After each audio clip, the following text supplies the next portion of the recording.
দল। টার্গেট 21-এর ফলকে যাতে 24-এ ছাপিয়ে যাওয়া যায়। আর বিজেপির কাছেও স্বাভাবিকভাবে উত্তরবঙ্গ এবারে প্রেস্টিজ ফাইট।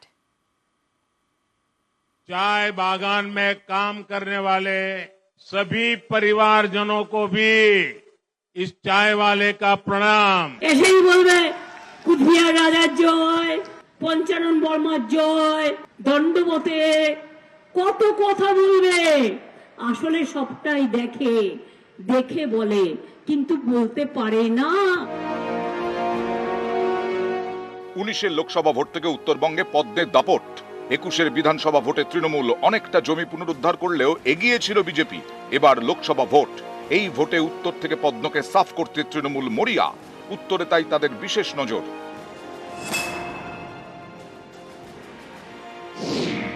19-এর লোকসভা ভোটে উত্তরবঙ্গের 8টির মধ্যে 7টি আসন ছিনিয়ে নেয় বিজেপি, 1টি পায় কংগ্রেস, তৃণমূল 0।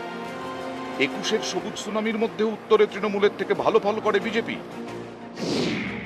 উত্তরবঙ্গের 54টি বিধানসভা আসনের মধ্যে বিজেপি জেতে 30টিতে, তৃণমূল 24টিতে। জেলাওয়াড়ি আসনেও কোচবিহার, আলিপুরদুয়ার এবং জলপাইগুড়িতে 21-এ তৃণমূলকে টেক্কা দেয় বিজেপি। কোচবিহারের 9টি বিধানসভা আসনের মধ্যে 21-এ পদ্ম ভোটে 7টিতে, তৃণমূল জেতে 2টি আসন। আলিপুরদুয়ারে বিজেপি 5, তৃণমূল 0, জলপাইগুড়িতে বিজেপি 4, তৃণমূল 3। 24-এই খেলা ঘোরাতে তৃণমূল মরিয়া। উত্তরবঙ্গে তারা হাতিয়ার করতে চাইছে পদ্ম শিবিরের বিরুদ্ধে তৈরি হওয়া ক্ষোভকে। সম্প্রতি বিজেপির বিরুদ্ধে ক্ষোভ প্রকাশ করেন বিজেপিরই রাজ্যসভার সাংসদ অনন্ত মহারাজ, যিনি রাজবংশী নেতা। উত্তরের ভোটেই রাজবংশীরা বড় ফ্যাক্টর।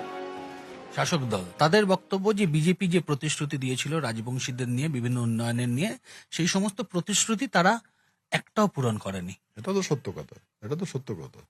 কেন করে না ওইটা তো আমি জানি না।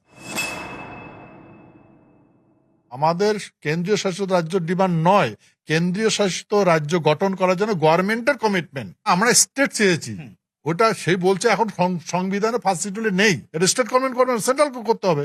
সেই কথাটাই জনসাধারণ বলতেছে। উত্তরের প্রার্থী বাছাই নিয়েও বিজেপিকে অনেক ভাবনা চিন্তা করতে হয়েছে। সাংসদ জন বার্লার বিরুদ্ধে নানা ক্ষোভ, তাই এবার আলিপুরদুয়ারে বিজেপি টিকিট দিয়েছে মনোজ টিগ্গাকে। সূত্রের খবর, জয়ন্ত রায়কে টিকিট দেওয়া নিয়েও বিজেপির অন্দরে একাধিক মত ছিল।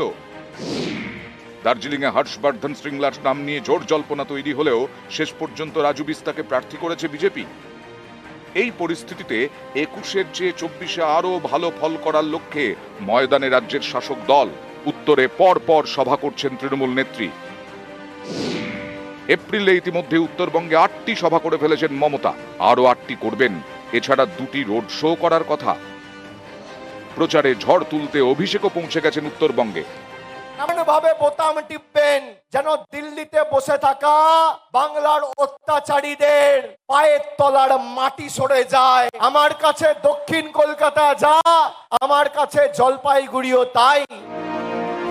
উত্তরের মন পেতে বিভিন্ন সামাজিক প্রকল্পকে হাতিয়ার করছে তৃণমূল, যেমন লক্ষ্মীর ভান্ডার, কন্যাশ্রী, রূপশ্রী, সবুজ সাথী তো আছেই।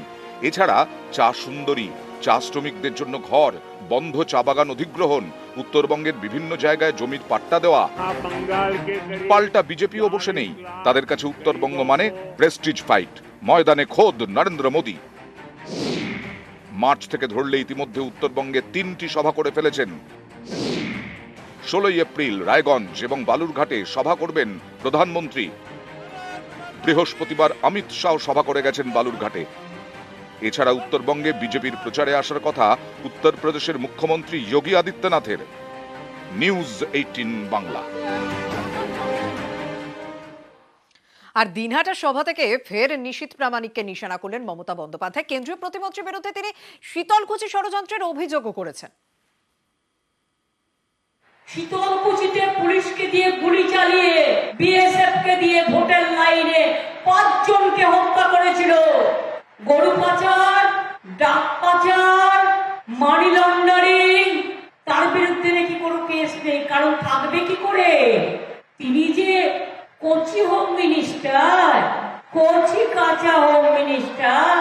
এত ক্রিমিনাল কেস আমার কাছে লেখা আছে, আমি একটা একটা করে কেস বলতে পারি। চ্যালেঞ্জ করলে কেসগুলো দিয়ে দেবো। এদের স্বরাষ্ট্রমন্ত্রী